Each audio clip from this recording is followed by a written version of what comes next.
গেলাম ঘুরতে গিয়ে খেলাম লিচু। লিচু খাওয়ার স্বাদ পেয়েছি তেঁতুর মতন। এত পরিমাণে টক আমার জীবনেও আমি খাই নাই। হ্যালো ভিউয়ার্স, আসসালামু আলাইকুম। সকলে কেমন আছেন? আশা করি ভালো আছেন। বরাবর মতন আবার আরেকটি ভিডিও নিয়ে হাজির হলাম আপনাদের সামনে। আজকে ঘুরতে ঘুরতে চলে গেলাম পূর্বপাড়া। পূর্বপাড়া গিয়ে একটা গাছের মধ্যে দেখলাম লিচু পাইকে আছে। তো লিচু পাড়ার জন্য আমরা গেছি তিনজন। লিচু পেড়ে দেখি কয়েকটা লিচু পারছি, সামান্য 5-6টা লিচুর মতন পারছি। কিন্তু খাওয়ার পরে বুঝতে পারলাম আসলে এটা লিচু না তেঁতুই।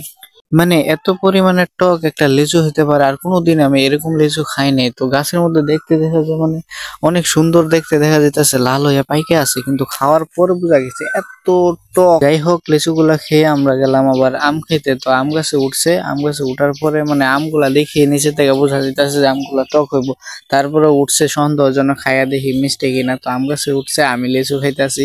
লিচু খাইতে খাইতে বলতেছি যে মানে লিচু যদি আমার জায়গায় যদি কোনো একটা মেয়ে খেত তাইলে অনেক স্বাদ পাইতো, কারণ টক জিনিস মেয়েদের আবার পছন্দ ভালো।